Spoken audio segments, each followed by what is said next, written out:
Vamos a dar inicio a esta actividad. Buenas tardes a todos los aquí presentes. En nombre de la Universidad de Antioquia, de la Facultad de Medicina y de la IPS Universitaria, habla Domingo Caraballo Gracia. Yo soy médico, profesor de la Facultad de Medicina en el área de la fisiología cardiovascular y coordino los servicios de prueba de esfuerzo y rehabilitación cardíaca de la IPS Universitaria. Desde hace varios años, un grupo de profesionales que trabajamos en la parte de rehabilitación cardíaca decidimos hacer como una especie de educación continua sobre temas muy comunes desde el punto de vista cardiovascular, de la parte de la promoción de la salud, de la prevención de la enfermedad, de la rehabilitación de los pacientes con problemas cardiovasculares de diferentes clases. Entonces, una actividad que anteriormente hacíamos presencialmente en la Clínica Las Américas, institución que muy gentilmente nos facilitaba el espacio para asistir allá, pero a raíz del COVID pasamos a la parte de las teleconferencias.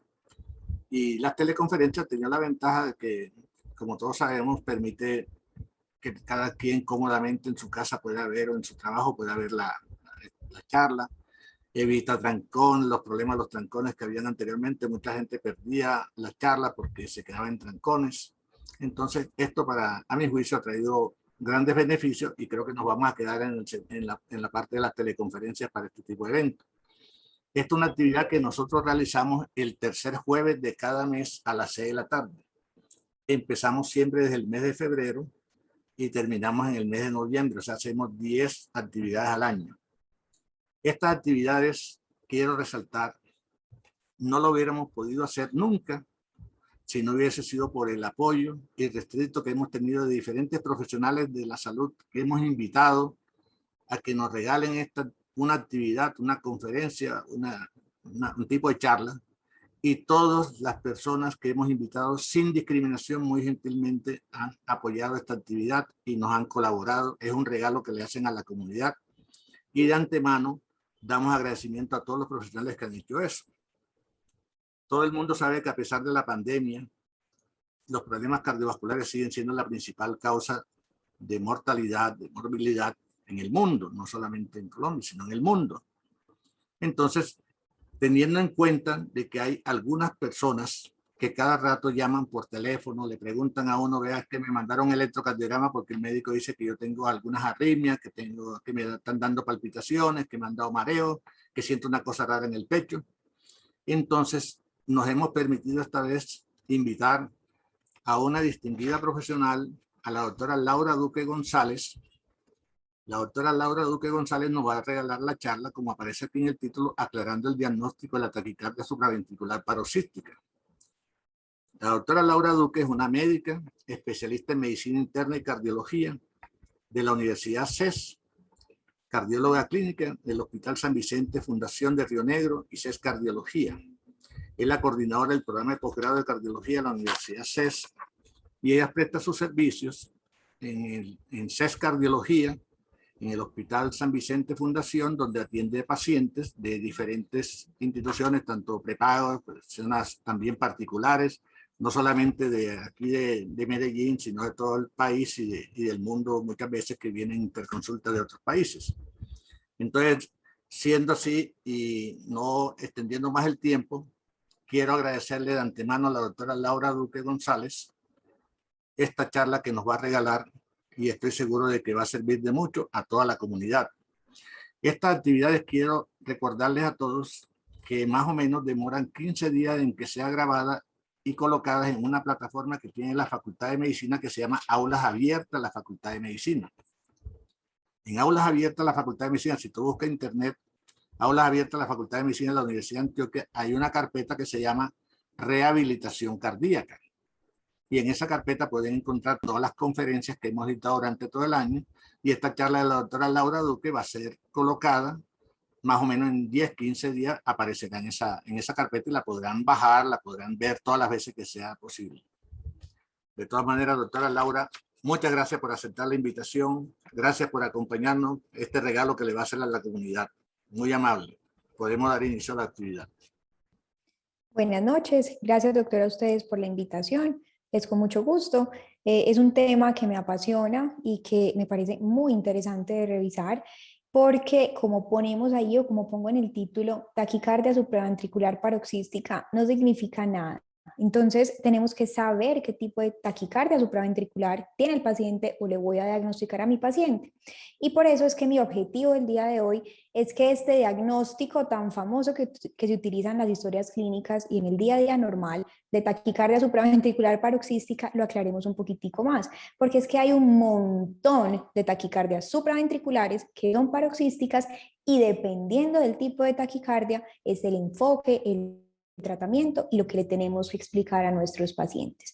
Estas son unas de las tantas taquicardias supraventriculares, paroxísticas o no, que puede presentar mi paciente, desde una taquicardia sinusal apropiada o inapropiada, hasta taquicardias atriales, taquicardias de la unión, fibrilaciones auriculares, taquicardias por reentradas del nodo AB o incluso por vías accesorias. Voy a tratar de hacerlo un poco más didáctico con ejercicios, con electrocardiogramas, ¿sí? Para que tratemos de identificar de una vez los patrones y según eso que vayamos identificando, ver en qué cambia el diagnóstico, en qué cambia el abordaje y en qué cambia el tratamiento en cada uno de esas taquicardias supraventriculares. Vamos a hacer énfasis, y por eso se lo resalto acá, en la fibrilación auricular, y es que recordemos que la fibrilación auricular, primero, tiene un montón de presentaciones. Segundo, no es como siempre decimos, como les voy a decir ahorita, que es una taquicardia de complejos estrechos con un RR irregular. Y tercero, cada vez tenemos más pacientes con fibrilación auricular y tiene una alta carga de comorbilidad y de morbimortalidad porque estos pacientes se presentan o por depresión o por deterioro de la clase funcional o por ataques cerebrovasculares, ¿sí? O por limitación en la calidad de vida que nosotros como médicos tenemos que identificar, tenemos que dominar el diagnóstico de la fibrilación auricular y ofrecerle un tratamiento adecuado y oportuno a nuestros pacientes. Entonces, para empezar, voy a empezar con esta, que es la arritmia por excelencia o la arritmia patológica por excelencia. Recordemos que este es el diagnóstico como que nos enseñaban cuando estábamos en clase y que muchas veces en los libros vemos que estas son las características que tiene que tener una fibrilación auricular, y es que toda fibrilación auricular es una taquicardia de complejos QRS estrechos en donde yo no identifico onda P y debe tener un RR variable o irregular. Un momentico, entonces esto no es así como se pinta siempre. Ese es el escenario clásico más común. Claro, definitivamente esto es lo que más vemos. Y esto es lo que más se presenta cuando tenemos al frente un electrocardiograma con fibrilación auricular, pero no siempre tiene que cumplir con estas características para que sea fibrilación auricular. Entonces, el primer punto, taquicardia en el 100% de las veces, depende. ¿Depende de qué? De la respuesta ventricular. Obviamente, la fibrilación auricular en su ritmo atrial va a estar en taquicardia. En el mecanismo de arritmogénesis, que son un montón de cosas al mismo tiempo, las aurículas pueden tener ritmos o frecuencias 300, 350, 400 o más veces por minuto, pero recordemos que en la fibrilación auricular no hay una contracción atrial efectiva. Entonces, ese ritmo o esa alta frecuencia que tiene la despolarización auricular no va a ser identificable con una onda P. Entonces, ¿yo qué es lo que voy a ver en el electrocardiograma? La respuesta ventricular. Claro que la fibrilación auricular es una taquicardia, pero cuando ustedes ven la frecuencia cardíaca en el electrocardiograma, puede ser lenta, puede ser controlada o puede ser rápida, porque podemos tener fibrilaciones auriculares con respuestas ventriculares lentas. O sea, la respuesta o la conducción hacia los ventrículos va a menos de 60 pulsaciones por minuto. Cuando hablamos de respuesta ventricular controlada, o sea, tenemos una fibrilación auricular con respuesta ventricular controlada, tenemos unas frecuencias entre 60 y 110 latidos por minuto. En este caso, como estamos hablando de frecuencia ventricular, pues estamos hablando de QRS o de frecuencia del ventrículo. Y la rápida es cuando tenemos respuestas ventriculares por encima de 110. Por eso es que muchas veces cogemos un electrocardiograma y tienen frecuencias de 70 latidos por minuto. Entonces, ¿esto será o no será una FA? Recordemos que el término de taquicardia aplicaría para la arritmia supraventricular y lo que nosotros estamos viendo o el número del electrocardiograma es la respuesta del ventrículo. Segundo punto, complejos QRS estrechos. No siempre, no el 100% de las fibrilaciones auriculares tienen complejos QRS estrechos. La fibrilación auricular ocurre en las aurículas, ¿sí? Y lo que ocurre o lo que me da el complejo QRS es cómo se transmite esa información que está arriba hacia las cavidades ventriculares. ¿En qué contextos yo voy a tener fibrilaciones auriculares con complejos QRS anchos? Cuando tengo una conducción por una vía accesoria. Recordemos que una vía accesoria es un hueco, una comunicación que hay entre la aurícula y el ventrículo y que en algunos casos deja filtrar o pasar información que no tiene que pasar por el nodo AB. Y por eso es que las vías accesorias dan ese fenómeno de preexcitación o esa onda delta, y si yo estoy filtrando información a través de una vía accesoria, pues mi QRS va a ser ancho. Mi paciente también puede tener un bloqueo de rama previo, si es que mi paciente puede tener un bloqueo de rama izquierda o de rama derecha y hacer una fibrilación auricular. Entonces, ¿por qué hace fibrilación auricular? ¿Se tiene que corregir el bloqueo de rama? No, uno puede tener peras y manzanas, el paciente puede tener un bloqueo de rama y puede hacer una fibrilación auricular. ¿Cómo va a conducir al ventrículo? Pues con su bloqueo de rama preexistente. O está el paciente que se bloquea de forma intermitente, o sea, que conduce de forma aberrante. Recordemos que hay bloqueos de rama que son dependientes de frecuencia cardíaca, que cuando sensamos frecuencias cardíacas altas, alguna de las ramas, principalmente la rama derecha, se va a bloquear.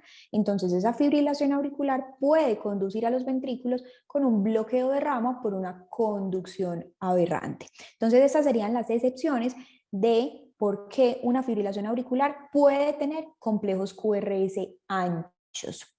Tercer punto, sin ondas P identificables. Esta sí no tiene negociación. ¿Por qué? Porque aquí estamos hablando de la fisiopatología de la fibrilación auricular. Como les dije ahorita, la fibrilación auricular no tiene una contracción efectiva, no genera una onda P. Como la aurícula está fibrilando muchas veces por minuto, me va a dar una línea de base irregular, pero en la ausencia de contracción no me va a poder generar en el electrocardiograma una onda P que sea clara o identificable. Entonces, ese tercer punto sí es definitivo y hace parte de los criterios de diagnóstico de una fibrilación auricular. Y el cuarto punto, la irregularidad o el RR variable, también depende. ¿Por qué? Porque es que ese RR estamos hablando de respuesta ventricular. Y esa respuesta ventricular no siempre depende de lo que le están mandando arriba, que es de la información de la fibrilación, sino que depende de la competencia de ese nodo auriculoventricular.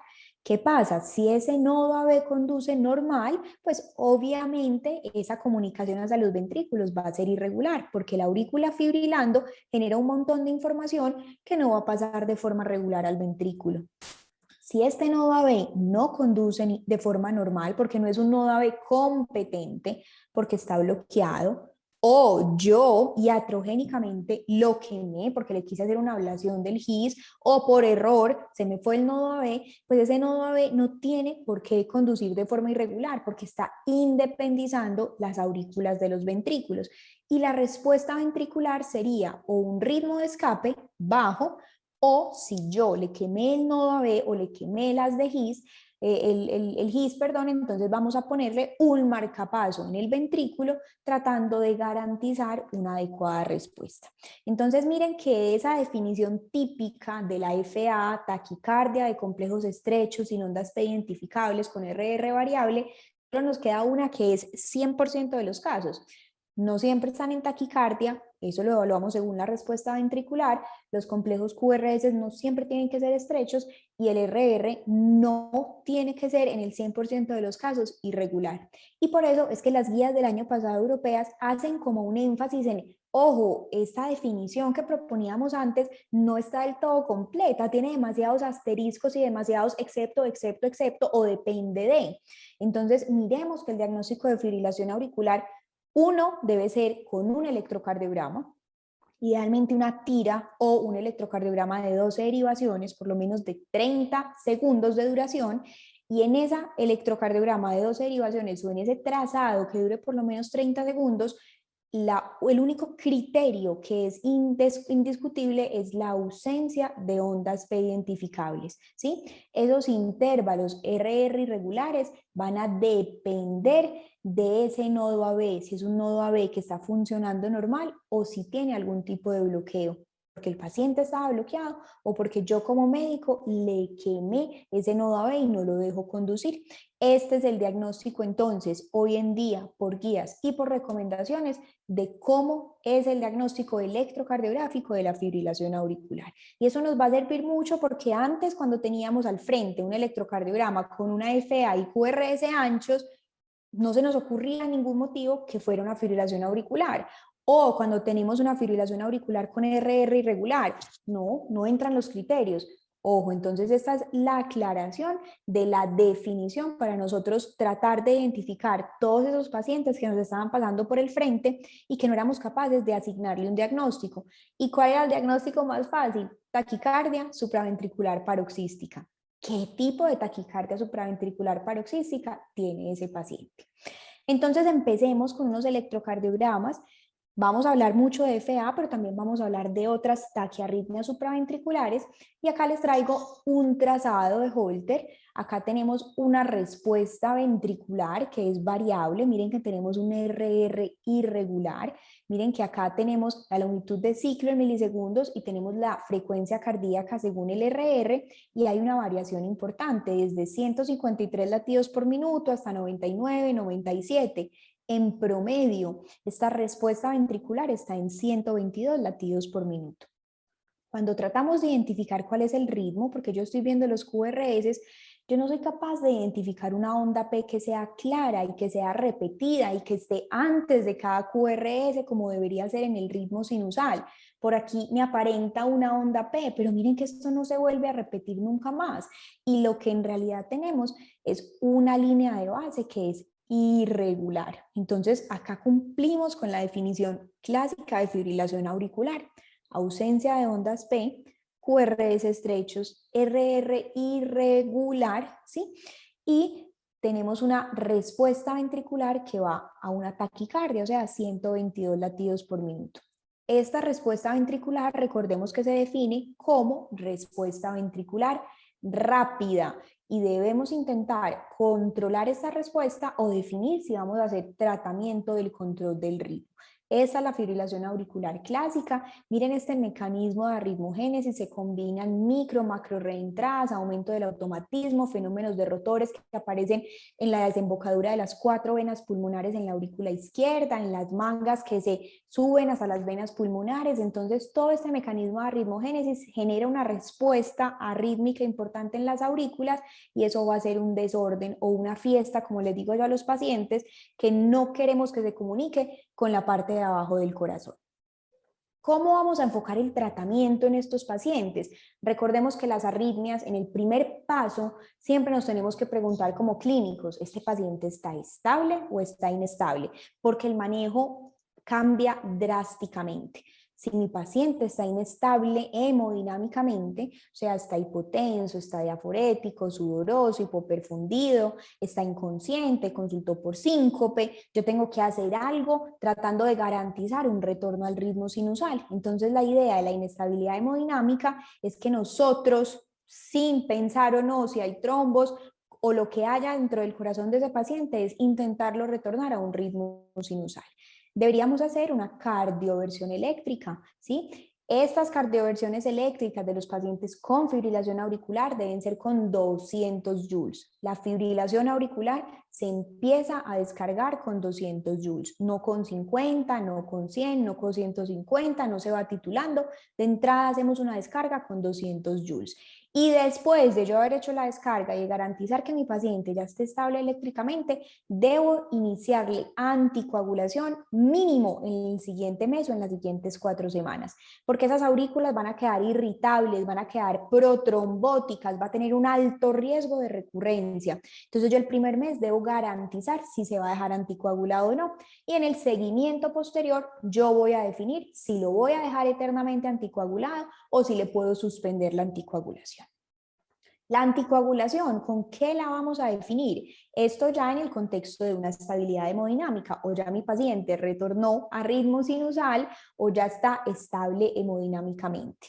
La anticoagulación de rutina, siempre que haya una FA no valvular, paréntesis, es un término que ya no recomiendan las guías, el término FA valvular o no valvular, pero para fines prácticos del MIPES, de las autorizaciones, de la historia clínica, lo seguimos utilizando. En FA no valvular, que es en ausencia de válvula mecánica implantada o una estenosis mitral moderada severa, podemos utilizar o debemos utilizar como primera línea de manejo los anticoagulantes orales directos sobre warfarina, sobre parinas, sobre antiplaquetarios, sobre terapia antiagregante dual. La primera línea de manejo es anticoagulación y los primeros medicamentos que se deben usar siempre son los anticoagulantes orales directos.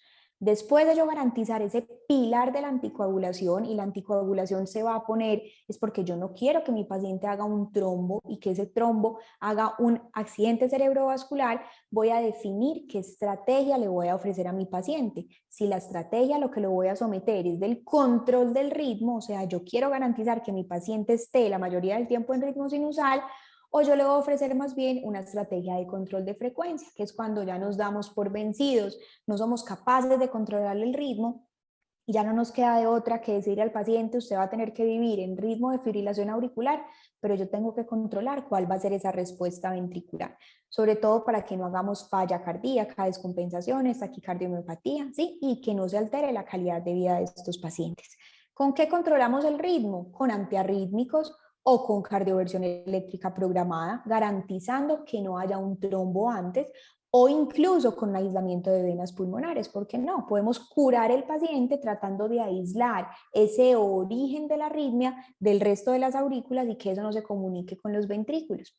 ¿Con qué controlamos la frecuencia? Con un montón de medicamentos, beta bloqueadores, calciantagonistas no dihidropiridínicos, digoxina para control de la frecuencia, amiodarona, están en los dos grupos para control del ritmo y para control de la frecuencia, o ablación del GIS, que es cuando nos damos por vencidos, ponemos casi que todo lo anterior o no podemos porque tiene contraindicación para alguno de los medicamentos que están acá, y definimos entonces hacer ablación del GIS, independizar esa fiesta que está en la parte de arriba del corazón y quedarnos únicamente con una respuesta ventricular controlada. Al hacer ablación del GIS, pues debemos garantizar una respuesta ventricular con un electrodo ventricular que yo sepa que va a capturar y que va a ofrecer una respuesta ventricular estable en estos pacientes.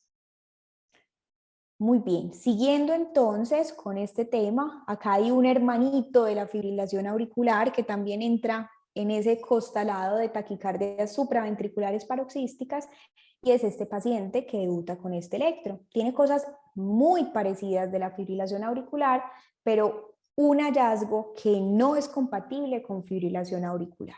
Entonces, si ustedes miran de cerca este electrocardiograma, primero es un QRS que está estrecho, limítrofe pero estrecho, ¿sí? Que es irregular, el RR es variable, está taquicárdico, pero yo soy capaz de identificar ondas P. Recuerden que el electrocardiograma tiene 12 derivaciones, no nos podemos quedar con solamente una que vayamos a mirar. Si ustedes me dicen, ¿dónde está la P en ABR? Yo les digo, bueno, no veo P, eso es una FA. Pero si yo me voy para B1, si yo me voy para D2, ¿sí? Si yo veo este B1 largo, yo garantizo que estoy viendo ondas P. Miren las ondas P como aparecen acá, acá hay una, acá hay otra, acá hay otra, acá hay otra, y me da una morfología clásica que son los dientes de sierra o dientes de tiburón. Entonces este es el que se utiliza mucho entre los diagnósticos floater FA, y eso es un floater que tiene una respuesta ventricular variable. ¿Por qué? Porque tengo un RR irregular. Entonces, ¿por qué ocurre esta irregularidad del RR? Miren que el floater o esa despolarización auricular es constante, es regular. Si ustedes miden el intervalo PP es constante. Lo que está generando como ese impacto de que, uy, eso está arrítmico, irregular, son los QRS o el RR. Como les digo yo a mis estudiantes, el nodo AB puede ser un policía organizado y decir, esto está arriba a 1000, yo no puedo dejar pasar toda esta información al ventrículo.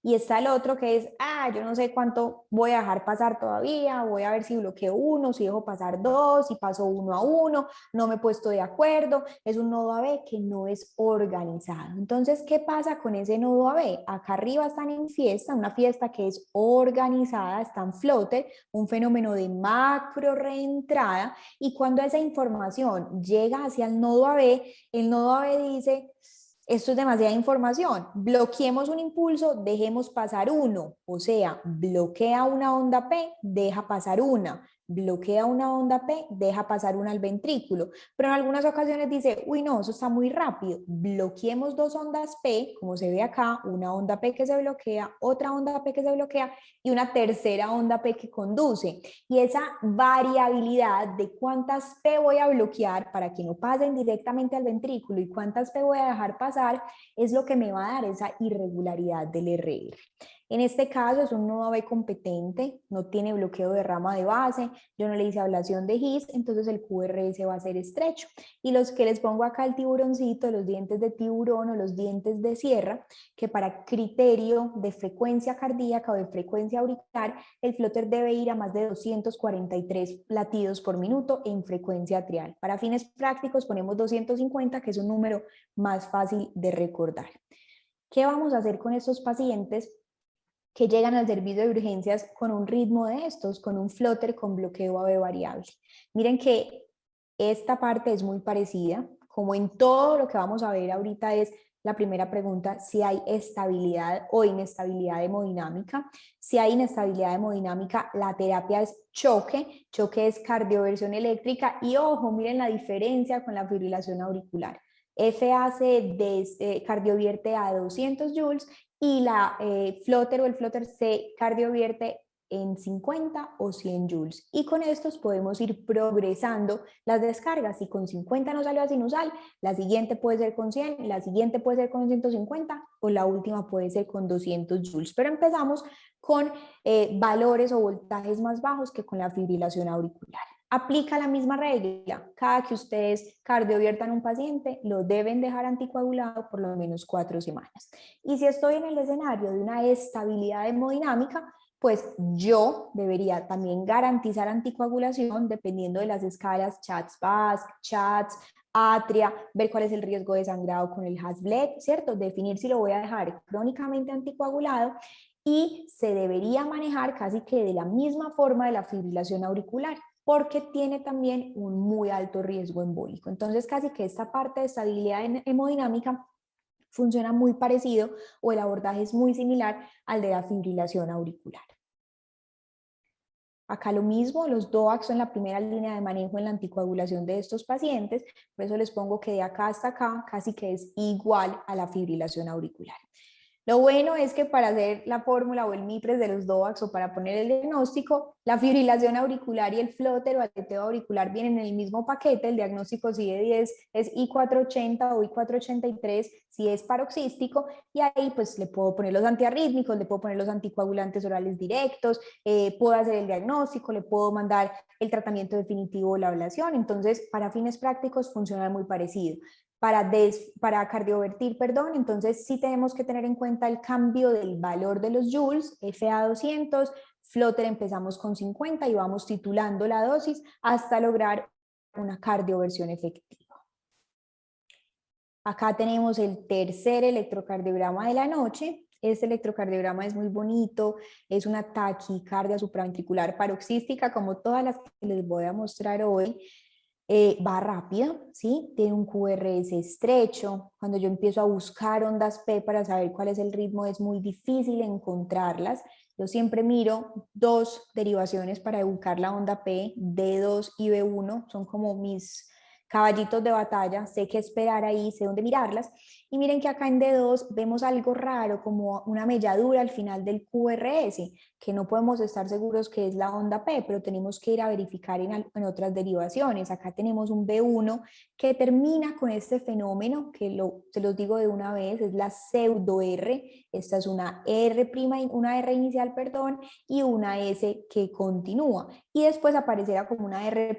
Esta R' no es una R', es una onda P. Y eso lo sabemos porque cuando mi paciente sale a sinusal o yo lo saco a sinusal, yo comparo el QRS en B1 y no tiene esa R', es un RS y nada más. Entonces, eso que estamos viendo acá como una supuesta onda R', es una onda P que aparece inmediatamente después del QRS, y estos son los que clasificamos con RP corto. Entonces miremos más de esta taquicardia. Esta taquicardia se llama una reentrada del nodo auriculoventricular típica, tienen un RR regular, el fenómeno o la ritmogénesis es una reentrada, como su nombre lo dice, en el nodo AB, entre la vía rápida y la vía lenta. Como el nodo AB es pequeño, entonces eso va a ser rápido y casi que va a disparar al mismo tiempo o va a despolarizar al mismo tiempo las aurículas con los ventrículos. Entonces esa onda P con frecuencia queda oculta dentro del QRS. Acá, como les pongo PNR o fenómeno de PNR, donde yo no veo ondas P, o yo puedo ver ondas P inmediatamente después del QRS, como lo vimos acá en este electrocardiograma. Esta supuesta onda R' es esa P que aparece inmediatamente después del QRS. Son RPs cortos, cuando yo mido el RP va a ser mucho menor que el PR, y cuando yo mido el RP va a ser menor de 90 milisegundos. No todas las taquicardias con RP corto son reentradas del nodo AB. También podemos tener taquicardias con RP corto mayores de 90 milisegundos, que serían taquicardias por movimiento circular mediados por vías accesorias, que ahorita vemos un ejemplo. Y los complejos QRS estrechos, pues siempre y cuando ese nodo AB sea competente y mi paciente no tenga un bloqueo de rama de base. ¿Qué hacemos con estos pacientes que cursan con reentradas del nodo AB? Entonces, estas reentradas del nodo AB también nos preguntamos, ¿mi paciente está estable o está inestable? Si está inestable hemodinámicamente, yo debo cardiovertir ese paciente. La cardioversión eléctrica debe ser inicialmente con 50 joules e ir titulando. Y en las guías dicen algo que a mí me parece curioso e importante, y es que si usted tiene adenosina a la mano y va a ser más rápido aplicarle la adenosina, póngale adenosina en vez de cardiovertirlo. ¿Por qué? Porque muchas veces nos podemos tardar más llevando o trayendo el aparato o la cardioversión, preparándolo, trayendo las paletas. Algunas veces en el carro de paros es más fácil tener la adenosina y ponerle un bolo de adenosina y retornar al paciente a un ritmo sinusal. El caso es que cuando hay inestabilidad hemodinámica hay que garantizar el retorno al ritmo sinusal. Cuando ya estamos en estabilidad hemodinámica, tenemos más tiempo de pensar. Obviamente es un paciente que está taquicárdico, que está maluco, que está sintiendo el corazón muy rápido, por eso consultó, y yo tengo que definir cómo lo voy a retornar al ritmo normal. Entonces tenemos varias opciones que no necesariamente tienen que ser la cardioversión eléctrica. La primera, la adenosina. La adenosina tiene como una función de reseteo del nodo AB, y como les mostré en la gráfica anterior, la taquicardia por reentrada del nodo AB es dependiente del nodo AB, utiliza el nodo AB para su arritmogénesis. Entonces, en el momento que yo hago un bloqueo o reseteo ese nodo AB, la taquicardia se debe finalizar, es curativo, o sea, es curativo, no, es resolutivo. ¿Por qué? Porque yo estoy interrumpiendo ese mecanismo de arritmogénesis. Si no tenemos adenosina o no le queremos poner adenosina, le podemos hacer maniobras vagales. Las maniobras vagales también enlentecen la conducción por el nodo AB. Le puedo hacer masaje del seno carotídeo, puedo decirle que sople una jeringa como maniobra vagal, ya no se utiliza oprimir los ojos, el masaje no debe ser en las dos zonas del cuello o en los dos senos carotídeos al mismo tiempo, ya no metemos al paciente en agua helada o en hielo, ¿sí? Somos un poquito más tradicionales, podemos hacer el masaje, podemos ponerlo a soplar una jeringa o hacer una valsalva forzada, o incluso elevarle las piernas con una valsalva prolongada, tratando de que esa vagotonía enlentezca la conducción por el nodo AB y trate de finalizar ese circuito reentrante del nodo AB. No nos funcionan las maniobras vagales, no tenemos disponibilidad de adenosina. Podemos utilizar otros medicamentos, beta bloqueadores intravenosos, calcioantagonistas no dihidropiridínicos, acá no tenemos venosos, pero podríamos poner verapamil o diltiazem, ¿sí? Y al final tengo que definir con mi paciente, después de que yo lo retorne a ritmo sinusal, qué vamos a hacer indefinidamente con ellos. ¿Por qué? Porque esas arritmias tienden a repetirse con el tiempo, tienen dos picos de presentación, pacientes jóvenes alrededor de los 30 años y el segundo pico también jóvenes alrededor de los 60 años. Si yo no lo trato a los 30 años, posiblemente a los 60 años vayan a volver a recurrir a este tipo de arritmias. El tratamiento curativo es el estudio electrofisiológico, mapeo y ablación, en donde el electrofisiólogo entra mapea esa vía que está poniendo problema, hace la ablación y ya no deja esas dos vías para que no haga este cortocircuito o este fenómeno reentrante y el paciente solamente conduzca por la vía rápida. Y ya quemamos la vía lenta para que no tenga esas dos opciones de conducir y de generar ese cortocircuito. Ese sería el tratamiento definitivo de este tipo de arritmias. Acá tenemos otro electro. Este otro electro tiene características de FA, pero no es FA. Entonces, primero, no se ve tan taquicárdico, hay momentos como de taquicardia, pero hay momentos que está un poquito más lento de lo normal. Acá es no difícil, pero recuerden que el cálculo de la frecuencia cardíaca es distinto. Yo no puedo hacer 300, 150, 100, 75, 60 porque el RR es irregular y yo no puedo hacer la regla de el número de cuadritos dividido 1500 porque me tocaría calcular el número de cuadritos entre cada uno de los RR, dividirlo entre 1500 y promediarlo. Entonces, para hacerlo un poquito más fácil, uno lo que hace es que cuenta 6 segundos, o sea, 30 cuadros de los grandes, y en 30 cuadros de los grandes cuenta cuántos ondas P, si quiero calcular la frecuencia atrial, o cuántos QRS, si quiero calcular la frecuencia ventricular, hay en esos 6 segundos. Cuento el número de QRS o de ondas P, le agrego un 0 al final, y esa va a ser el promedio aproximado de la frecuencia atrial o de la frecuencia ventricular. Acá, si miramos detenidamente, y acá volvemos otra vez a dónde o en qué derivaciones estoy mirando las ondas P, miren D2, miren B1, acá en D2 se ven claramente ondas P, acá hay una onda P, acá hay una onda P, acá hay una onda P, y cuando nos vamos al B1, e incluso tenemos un B1 largo, tenemos unas ondas P que son muy particulares, son diferentes. Esta onda P es isobifásica, la primera porción positiva y la segunda negativa. Esta es al revés, la primera porción negativa y la segunda positiva. Esta es netamente positiva, esta también es positiva y ya empezamos a tener 3 o más morfologías de ondas P. Cuando está en taquicardia, esto se llama una taquicardia atrial multifocal. Cuando esto no está en taquicardia, sino que va a menos de 100 latidos por minuto, se llama un marcapaso atrial migratorio. Simplemente el cambio de nombre, pues porque cuando no está taquicárdico no lo podemos poner TAM o taquicardia atrial multifocal. Acá les selecciono y les amplío las ondas P, miren que sí son distintas y entre los criterios diagnósticos de la taquicardia atrial multifocal es que tengamos 3 o más P's de diferentes morfologías en una misma derivación. ¿Y por qué les aclaro esto? Porque en los exámenes me han hecho las correcciones de que es que la P de B1 es diferente a la de B2 y es diferente a la de B1, entonces es una taquicardia atrial multifocal. No, señor, eso es lo habitual, porque es que las derivaciones todas tienen ondas P diferentes. Tiene que ser, perdón, en una misma derivación. Entonces, miremos este electro, taquicardia atrial multifocal. Acá les pongo el dibujito de la fisiopatología. Tenemos una despolarización de 3 o más focos atriales, que es de forma desorganizada. Cada que se despolariza esa onda P desde un punto distinto, eso conduce al ventrículo y por eso es que es irregular la taquicardia. En la gran mayoría de casos tenemos QRS estrechos, pero eso depende de la competencia del nodo AB y de si hay o no bloqueo de rama previo. Y la irregularidad va a ser dada no por este señor, sino porque son varios focos que están disparando a diferentes momentos. ¿Cómo se trata la taquicardia atrial multifocal? Si el paciente está inestable, es raro, la mayoría no se inestabilizan y esto es un problema y es que este tipo de taquicardia se ven generalmente en pacientes muy enfermos, pacientes críticos, pacientes con hipoxemia, ¿sí? Pacientes en cuidados especiales, cuidados críticos.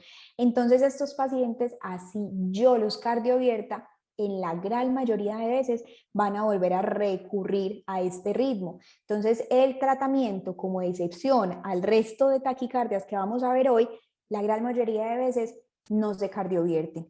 Nos tenemos que enfocar es en tratar la enfermedad de base y rara vez este tipo de arritmia va a inestabilizar a mi paciente. Entonces, si mi paciente está inestable, busquemos qué otra cosa lo está inestabilizando, porque la taquicardia atrial multifocal es el resultado de la enfermedad de base. Acá les pongo qué tipo de enfermedades: enfermedad pulmonar, alteración electrolítica, sepsis, pacientes ancianos. Se ve muy frecuente en cuidados especiales, cuidados intensivos o pacientes ventilados. Y si yo no trato esa enfermedad de base, posiblemente mi paciente pues no va a salir de la arritmia. Este electro es muy bonito. Este electro llama la atención primero porque va muy rápido, segundo porque el QRS es ancho y tercero porque no identifico una onda P con claridad, o sea, va tan rápido que es difícil identificarla, pero por ejemplo acá en V1, que tenemos la oportunidad de pronto de ver mejor esa línea de base, yo no soy capaz de identificar una onda P con claridad. Este electrocardiograma es un electrocardiograma de una fibrilación auricular con una preexcitación auriculoventricular.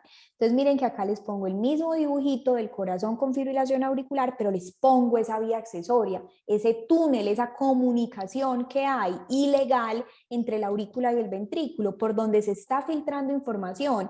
Miren que esta fiesta que está acá arriba no está pasando y no está filtrándose por el nodo AB, no, tiene acá una vía abierta o una puerta abierta que me está dejando filtrar información y que me genera esta anchura del QRS. Entonces las FA preexcitadas conducen con QRS anchos y son muy peligrosas. ¿Por qué? Porque no tengo el freno del nodo AB para decir o para definir que esta fiesta, si está en las aurículas, yo no la puedo dejar pasar a los ventrículos porque un ventrículo no aguanta con este tipo de frecuencias durante mucho tiempo. Si usted pone a un ventrículo a 300 latidos por minuto, pues estaría un ventrículo en un flóter ventricular o en una fibrilación ventricular, y recordemos que son ritmos casi que de paro o premortem que van a descompensar y que van a matar a mi paciente. Por eso las vías accesorias en fibrilación auricular son peligrosas. Y son peligrosas porque cuando dejan filtrar esa información sin tener que pasar por ese peaje, pues van a generar que toda esa información se vaya directamente hacia el ventrículo. Miren, entonces acá les pongo, no hay onda P en la línea de base, es una línea de base que es irregular, el RR es irregular y en este caso, por tener la vía accesoria, los complejos QRS van a ser anchos. Si mi paciente está inestable, lo tengo que cardiovertir. Y como es una fibrilación auricular, lo tengo que cardiovertir con 200 joules. Si mi paciente está estable, tengo tiempo de pensar, de respirar, de analizar el electrocardiograma y de llamar a un amigo, entonces, ojo, recuerden que el nodo AB es el que está frenando esa conducción directa por la vía accesoria y que si yo bloqueo el nodo AB, lo que voy a generar es darle vía libre a la vía accesoria para que transmita toda esa fiesta que hay arriba hacia los ventrículos y puedo empeorar a mi paciente. Entonces, por ejemplo, adenosina, no, está contraindicada. Digoxina también es un bloqueador importante del nodo AB, no lo deberíamos utilizar. Callantagonistas no dihidropiridínicos tampoco. Beta bloqueadores es relativo, algunas veces tratando de controlar frecuencia cardíaca cuando no tenemos amiodarona a la mano, podemos utilizar beta bloqueadores siempre y cuando pensemos que esta arritmia es dependiente del simpático, o sea, es un corazón de fiesta, es un paciente que está en un estado como simpático que me genere que al bloquear de pronto o al frenar ese estado simpático pueda controlar de pronto un poco la frecuencia cardíaca. La miodarona disminuye la conducción de la vía accesoria, entonces lo que hace es que se acabó la vía libre por esa puertecita extra y ya todo tiene que pasar por el nodo AB. Y estos pacientes, por favor, si les llegan en algún momento, hay que remitirlos para un estudio electrofisiológico, mapeo y ablación, porque puede que de esta se salve, pero puede que en un siguiente episodio no, y que esa vía accesoria vuelva a conducir de forma veloz y que mi paciente termine en una fibrilación ventricular o en un flóter ventricular y haga paro cardíaco. Entonces hay que idealmente curar esa vía accesoria haciendo ablación y definir si se le va a ofrecer aislamiento de venas pulmonares o si lo voy a dejar anticoagulado o si le voy a dejar antiarrítmicos de forma indefinida, y ya se enfocaría la parte de la fibrilación auricular por aparte, pero esa vía accesoria hay que tratarla y hay que buscarla y tratarla de quemar. Este es otro electro parecido, entonces miren que es un QRS ancho, ¿sí? Una línea de base irregular, un RR variable, y este paciente cuando lo sacamos a un ritmo sinusal, o cuando lo sacaron, este electro no es mío, cuando lo sacamos a ritmo sinusal, sé que es tan sinusal pues porque tiene una onda P que está antes de cada QRS y tiene una excitación notoria en el ritmo sinusal. Tenemos la famosa onda delta o la barriguita que está en ese QRS, que es esa información que se filtró por esa vía accesoria. Y ya después termina el QRS de forma normal. Entonces, este paciente hizo una fibrilación auricular y esa vía accesoria conducía a alta velocidad y desencadenaba este tipo de arritmias. Ustedes ven eso, ustedes dicen, esto es una taquicardia ventricular. No es una taquicardia ventricular. Uno, porque es irregular. Dos, porque cuando tenemos episodios donde podemos ver líneas de bases, vemos una línea de base irregular. Y tres, porque tenemos latidos de fusión o latidos sinusales como tratando de retornar ese paciente al ritmo normal, que esto no puede ser compatible con una taquicardia ventricular. Entonces, este es el electrocardiograma de una fibrilación auricular con la presencia de una vía accesoria que conduce a gran velocidad. Este paciente hay que quemarle y hay que buscarle esa vía accesoria para que no vuelva a hacer este tipo de episodios. Acá hago otra cuñita y es que los pacientes con vías accesorias pueden hacer muchas arritmias, pero tienen mayor incidencia de hacer fibrilación auricular, porque esa vía accesoria genera algún tipo de irritación a nivel de la aurícula, y esa irritación eléctrica a nivel auricular me genera un estado como proarritmogénico, y esos pacientes hacen muchísimo más frecuente que la población común fibrilación auricular. No es la única arritmia que presentan, pero con frecuencia las vías accesorias se asocian o presentan fibrilaciones auriculares. ¿Qué más hacemos entonces con este paciente? Lo mismo, inestabilidad hemodinámica, cardioversión eléctrica con 200 joules porque es fibrilación auricular, lo anticoagulamos mínimos por 4 semanas y la anticoagulación a largo plazo idealmente con DOAC siempre y cuando sea una FA no valvular. El control del ritmo con antiarrítmicos, ¿sí? Si tenemos una estabilidad eléctrica pero queremos controlarlo de forma aguda, en este caso o en nuestro país no tenemos disponibilidad de procainamida intravenosa o de butilide intravenoso, pero sí podemos ponerle una infusión de amidarona y tratando de hacer una cardioversión farmacológica y no eléctrica. Y recordemos los que debemos evitar: la digoxina, el verapamilo, los betabloqueadores, siempre y cuando no sea una FA dependiente o dependiente del sistema nervioso simpático. Ojo con esto, y ya se los había dicho, hay que remitir a ese paciente para llevarlo a un estudio electrofisiológico, mapeo y ablación, encontrarle esa vía accesoria y quemarle esa vía accesoria. Acá tengo otro electro de un paciente con una vía accesoria y por eso les digo que los pacientes con vías accesorias pueden hacer muchos tipos de taquicardias.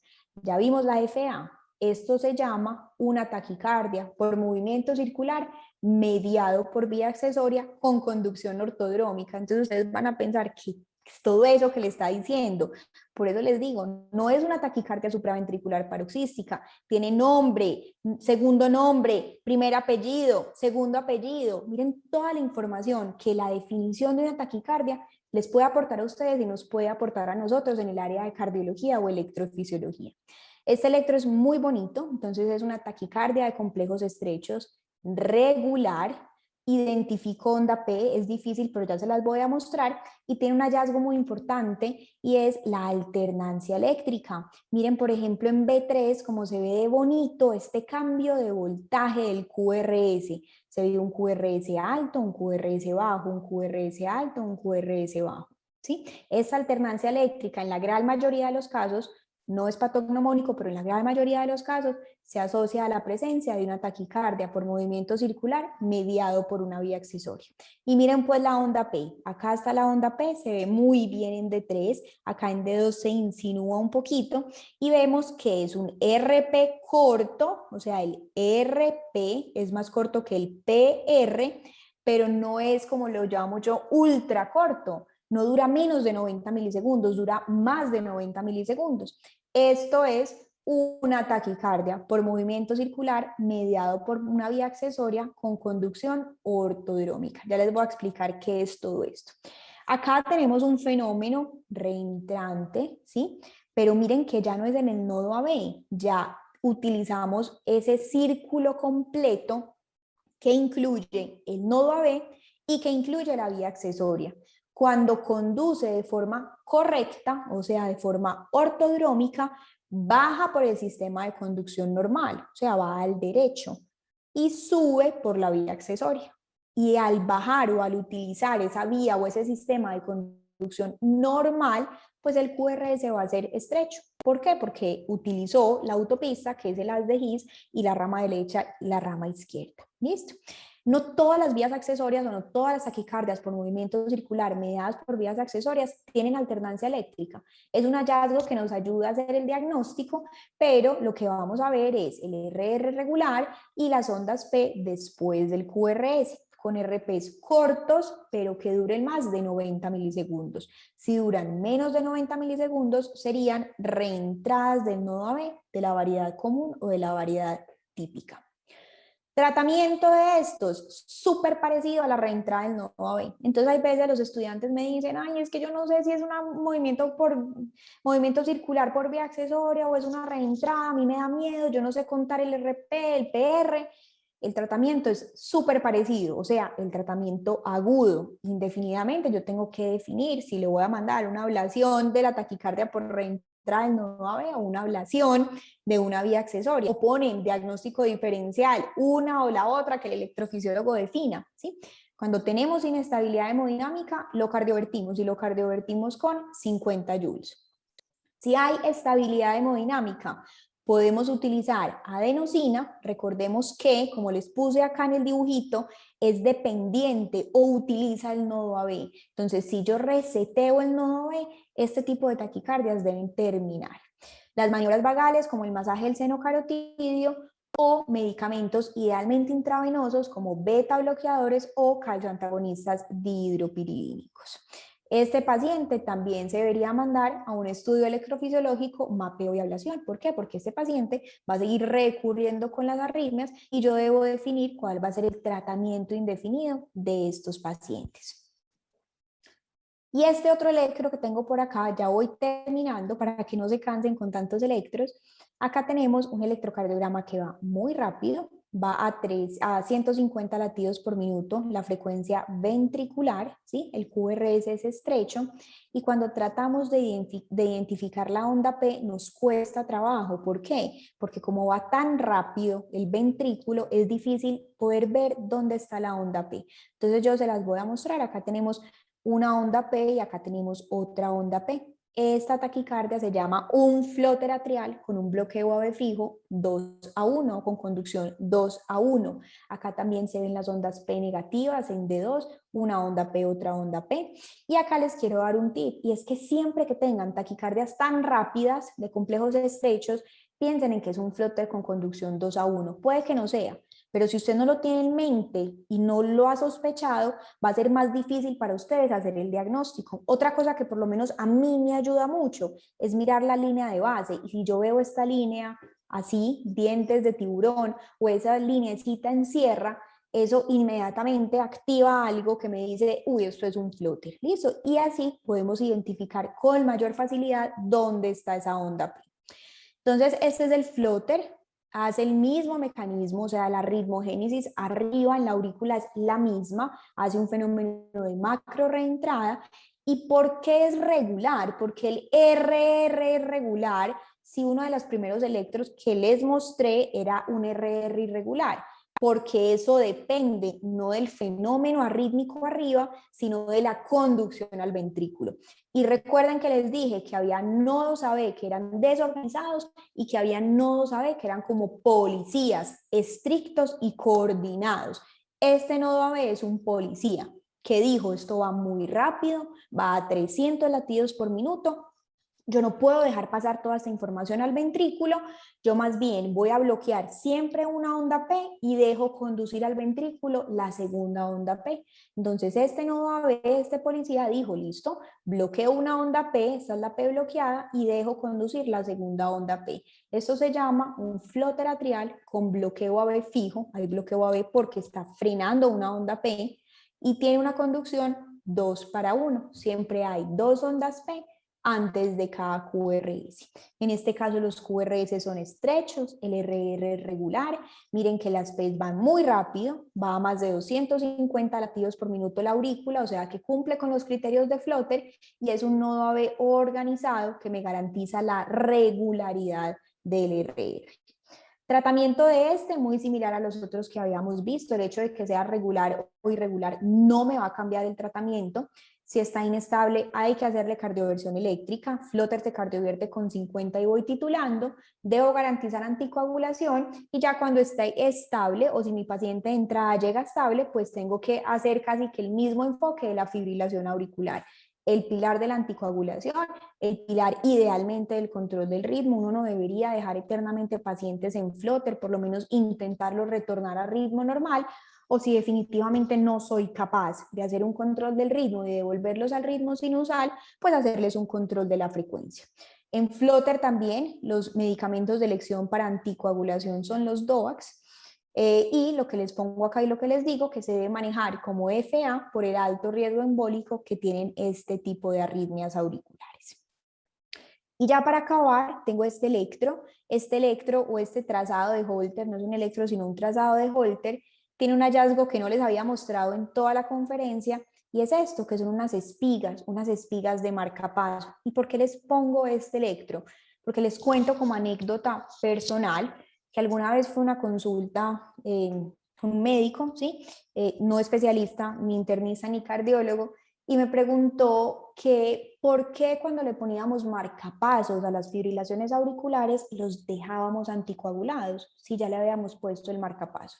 A mí me dio angina, me dio de todo, traté de no salirme de las casillas y explicarle por qué el hecho de yo ponerle un marcapaso a mi paciente con fibrilación auricular no lo excluye de anticoagulación. Y es que miren la línea de base, el paciente sigue en fibrilación auricular, él está regular, ustedes les toman el pulso, le toman los signos vitales y él está regular, claro, la respuesta ventricular está garantizada por el marcapaso, acá está haciendo pacing ventricular, ¿cierto? Pero el paciente sigue en fibrilación auricular, el paciente puede seguir haciendo trombos. El hecho de yo poner un marcapaso simplemente me garantiza un control de la frecuencia, pero no me garantiza un control del ritmo. Los marcapasos no frenan arritmias, a no ser que sean terapias de desfibrilación o terapias antiarrítmicas, pero el marcapaso convencional no trata taquiarritmias, trata bradiarritmias. Y esto es para garantizar una respuesta ventricular controlada. Este paciente, si no tiene contraindicación para la anticoagulación, tiene que seguir eternamente anticoagulado porque tiene un alto riesgo embólico y un alto riesgo trombótico. ¿Cómo se llama esto? Una fibrilación auricular con una ablación del nodo AB y un implante de marcapaso. ¿Sí? Esto lo hacemos como medida desesperada, no es tan infrecuente, algunas veces no tenemos medicamentos para ponerles o tienen contraindicaciones para medicamentos o es imposible controlar la respuesta ventricular. Yo he puesto diltiazema a altas dosis con digoxina intravenosa, con beta bloqueadores y con amiodarona y la respuesta ventricular sigue alta. Cuando tenemos esas medidas desesperadas, hay que hacer una ablación del GIS y ponerle un marcapaso en el ventrículo. Y esto garantiza un control de la respuesta ventricular. No estamos curando la arritmia. Ojo, este paciente debe continuar anticoagulado si así lo requiere. ¿Listo? Y lo que estamos viendo acá son las espigas del marcapaso. La anticoagulación la definimos según el CHADS-VASc. Si tiene indicación de anticoagulación, lo debemos anticoagular con DOACs. Y esto recordemos que es una terapia de control de frecuencia, o sea, de respuesta ventricular, más no una terapia del control del ritmo. ¿Listo? Si tenemos una FA no valvular, la línea siempre se debe seguir con un anticoagulante oral directo, siempre antes que la warfarina. Y el control de la frecuencia, pues como nada más tenemos un cable en el ventrículo, se debe programar con un modo BBI, ¿sí? Detecta ventrículo, captura ventrículo y se inhibe cuando hay una respuesta ventricular propia del paciente. El resto debe estar estimulando todo el tiempo. Y lo único que les va a cambiar a estos pacientes, pues por los mitos inmensos que hay alrededor de los marcapasos, es que se debe reprogramar de forma frecuente cada 6 meses para garantizar que el marcapaso esté normofuncionante y para ver que no haya detectado nuevas arritmias o nuevas complicaciones. Les dije mentiras, ese no era el último electro, me faltaba este. Acá tenemos una arritmia que no es común y no les he hablado de ninguna de ellas el día de hoy, y esto es una taquicardia atrial con un bloqueo AB variable. Miren que acá tenemos ondas P identificables, ¿sí? pero que no conducen siempre al ventrículo. Acá tenemos una onda P bloqueada, otra onda P bloqueada, una onda P que conduce, una onda P bloqueada, una onda P que conduce. Como las aurículas van a menos de 250 latidos por minuto, se llama taquicardia atrial. Y taquicardia atrial también puede tener conducción AB variable o con un bloqueo AB fijo porque puede tener conducción 2:1. Acá es un único foco, el de la taquicardia atrial, porque es unifocal, y el nodo AB es el nodo AB desorganizado, que no es policía y que no sabe cuántas ondas P va a bloquear y cuántas va a dejar pasar al ventrículo. Acá tenemos entonces un RR irregular por ese desorden del nodo AB, los complejos QRS estrechos, y miren que cambia con el flóter porque va mucho más despacio que el flóter, va a menos de 250 latidos por minuto. Y yo identifico una onda P, ¿sí? Claramente, y es una onda P que es diferente a las ondas P sinusales. Tratamiento de esto: si hay inestabilidad hemodinámica, cardioversión eléctrica; si hay estabilidad hemodinámica, le puedo dar beta bloqueadores, calcioantagonistas no diropiridínicos o amiodarona. Esto ya es para terminar. Esta es una fibrilación auricular clásica, pero tenemos una respuesta ventricular lenta. Miren, el promedio es de 39 latidos por minuto. En este caso, seguimos estando en arritmia y los ventrículos van despacio. En estos pacientes, si están inestables, hay que cardiovertirlos para tratarlos de retornar al ritmo normal, y si están estables, pues debemos enfocarlo exactamente igual que la fibrilación auricular normal. No por el hecho que estén con respuesta ventricular controlada o con respuesta ventricular lenta, tienen que recibir menos anticoagulación o tenemos que ser menos estrictos en el control del ritmo. En este caso, para el control de la frecuencia, si el paciente no estaba bajo efecto de cronotrópicos negativos, pues tendríamos que implantar un marcapaso para garantizar un control de la frecuencia ventricular. Ojo con esos pacientes, son difíciles de tratar. Los antiarrítmicos generalmente son cronotrópicos negativos, entonces si de base mi paciente tiene una respuesta ventricular de 39, si yo le pongo un antiarrítmico, pues esa frecuencia va a bajar un poco más, a no ser que yo lo retorne al ritmo sinusal. Entonces, en este caso, el control de la frecuencia, si no está bajo efecto de antiarrítmicos, sería considerar el implante de marcapaso para yo garantizar una respuesta ventricular controlada. Por último, les dejo este algoritmo. Este algoritmo es para el diagnóstico de las taquicardias supraventriculares. Aquí no aparecen ni las taquicardias sinusales ni las taquicardias de la unión, pero miren que aparecen un poquito de todas las que hablamos hoy: fibrilación auricular, taquicardia atrial multifocal, flóter o taquicardia atrial con bloqueo AB variable, que vimos las dos, ¿sí? Vimos también flóter atrial con bloqueo AB fijo, vimos taquicardias por movimientos circulares mediadas por vías accesorias con presencia de alternancia eléctrica, vimos reentradas del nodo AB variedad común, ¿sí? Y con este algoritmo casi que englobamos la gran mayoría de arritmias. Para mí es muy práctico, nos sirve para hacer el diagnóstico, y con los que los mencioné anteriormente, creo que ya tenemos un buen enfoque de tratamiento. Eso también nos sirve para hacer diagnóstico, no solo para hacer tratamiento. Cuando las arritmias supraventriculares van muy rápido y cuando la respuesta ventricular es muy rápido, una maniobra vagal o una inyección de adenosina nos puede ayudar a enlentecer esa respuesta ventricular y yo poder identificar cuál es el mecanismo de arritmogénesis de la arritmia. Y de una vez, si son arritmias que dependen del nodo AB, como la reentrada del nodo AB o como la taquicardia por movimiento circular mediado por una vía accesoria, pues se van a terminar con la adenosina o con la maniobra vagal, ¿sí? Si no dependen del nodo AB, miren que la arritmia no se va a terminar, acá sigue la taquicardia atrial, pero esa respuesta ventricular va a ser mucho más lenta y para mí va a ser mucho más fácil hacer el diagnóstico electrocardiográfico. El flóter, que es una macro reentrada atrial, no depende del nodo AB, enlentezco la respuesta ventricular y soy capaz de identificar mejor esas ondas P. Y la fibrilación auricular, pues voy a ver una línea de base irregular con una respuesta ventricular más lenta y podré ver una línea de base más irregular. Entonces, maniobras vagales de adenosina sirven como tratamiento, pero también nos sirven para hacer diagnóstico. Eso era todo lo que les tenía para hoy. No sé si hay comentarios, si hay dudas, si hay preguntas. Con el mayor de los gustos las resolvemos. Muchas gracias, doctora Laura. Qué presentación tan bonita. Sabía que no nos íbamos a equivocar.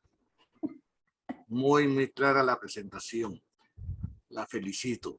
Yo tengo dos preguntas que me están haciendo por aquí, por el WhatsApp. Una primera pregunta es que usted ha hablado, dice aquí textualmente, la doctora ha hablado de lo que es el estudio electrofisiológico, el mapeo y la ablación. ¿Qué riesgo tiene eso, ese procedimiento? Punto número uno. Y ahí mismo dice, los marcapasos modernos, ¿qué características se inactivan en los almacenes o en el aeropuerto cuando pasan las personas por el aeropuerto? Una inquietud que están preguntando sobre los marcapasos y sobre el riesgo de la ablación. Listo, perfecto, doctor.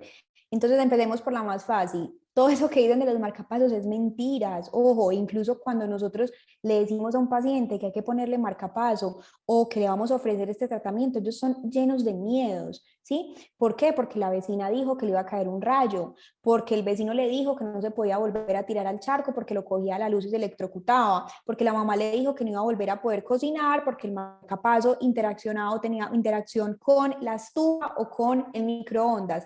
Todo eso son mitos. Los marcapasos de hoy en día son demasiado seguros, son demasiado estables, no tienen ninguna contraindicación, pueden entrar a los almacenes, pueden montar en avión. La idea es que carguen siempre el carnet del marcapaso, porque si les hacen la revisión de las cosas magnéticas, pues puede generar o puede pitar porque detecta el marcapaso el metal, pero en realidad no hay ninguna contraindicación para nada de lo anteriormente mencionado y lo pueden hacer con toda tranquilidad. Y hay que decirle esos ejemplos a los pacientes porque si no, no se dejan poner el marcapaso. ¿Listo?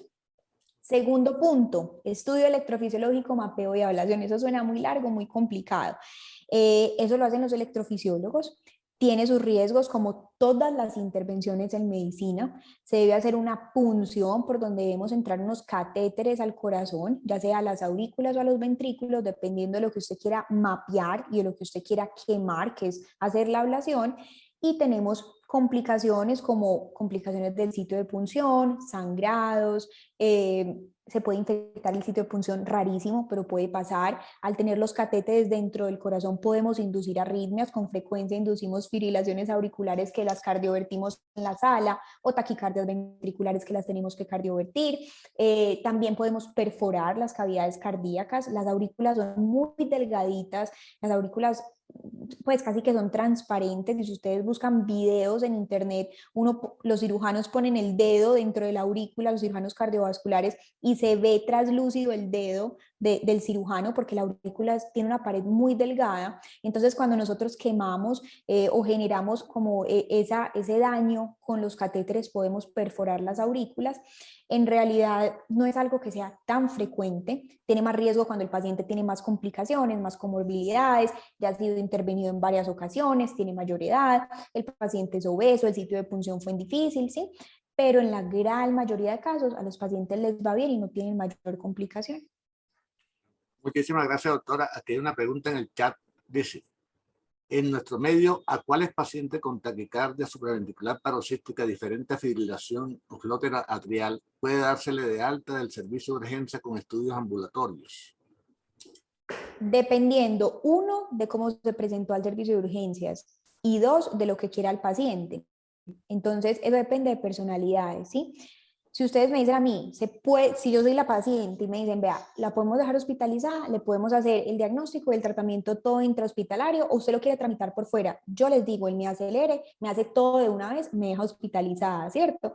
Pero hay pacientes que dicen, no, yo voy a investigar, voy a buscar, voy a pensar, quiero primero evaluar con medicamentos, quiero estar primero con antiarrítmicos, ¿sí? Yo no llegué tan maluca, yo estaba solamente un poquito mareada. Entonces depende también de lo que diga el paciente.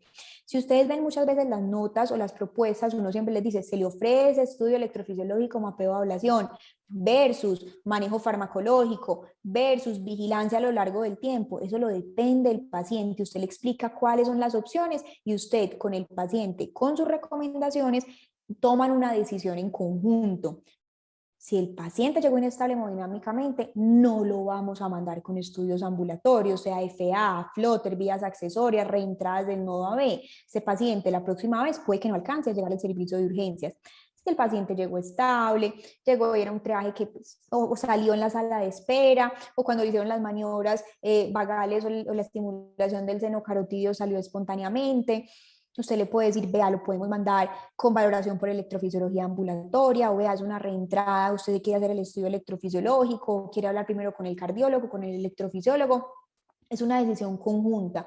Obviamente, como llega el paciente, para mí es algo definitorio, porque yo no puedo dejar ir a un paciente del servicio de urgencias con estudios ambulatorios si el paciente llegó inestable hemodinámicamente. No sería algo correcto. ¿Listo? Correcta, doctora. Muchas gracias. Y aquí hay una otra pregunta. Dice, ¿qué factores pueden desencadenar este tipo de arritmias? Si hay algunos factores externos cuando son así paroxísticos. Depende de las arritmias, ¿cierto? Entonces está el happy heart. El happy heart generalmente, o el corazón de fiesta, es una fibrilación auricular que ocurre en pacientes jóvenes, ¿sí? Que se fueron de rumba, que tomaron el día anterior y generalmente es en el otro día en el guayabo que les da la arritmia. Ellos lo asocian con, o sea, ellos dicen, no, es que después de que yo tomo tantos tragos, a mí me da esta arritmia. Eso lo puede desencadenar. Pacientes con ejercicio extremo también. Pacientes en estados de sepsis o en estados simpáticos importantes pueden llegar con arritmias. Obviamente, ese paciente que llega con sepsis y que está en fibrilación auricular o que está en una taquicardia sinusal, el mecanismo de defensa de ese estado séptico es la taquicardia. Entonces también hay que evaluar si esta arritmia es primaria o secundaria a algo, o está intoxicado. El paciente tiene una intoxicación por cocaína o por psicoactivos, entonces el paciente llegó en generalmente fibrilación auricular o flóter. Entonces también cómo vamos a enfocar ese paciente de cuál es el desencadenante. Entonces generalmente son eso: drogas recreativas, drogas alucinógenas, licor, exceso de licor, exceso de cansancio, de trasnocho, de café, de bebidas energizantes. No en el 100% de los casos, pero puede pasar. Lo que les dije de las reentradas del nodo AB, tiene dos picos de presentación, más o menos los 30 y los 60 años. La paciente puede estar normal, se acostó a dormir y con el solo cambio de posición entra en reentrada. ¿Por qué? Porque eso hace una extrasístole y la extrasístole genera ese cortocircuito a nivel de la vía lenta y de la vía rápida del nodo AB, y consulta al servicio de urgencias o no alcanza a llegar porque sale espontáneamente, y es muy variable dependiendo de los pacientes. Hay pacientes que lo identifican con claridad y hay otros pacientes que no saben con certeza cuál es el mecanismo desencadenante. Muchas gracias, doctora. No sé si alguien más de los asistentes tiene alguna otra pregunta que hacer.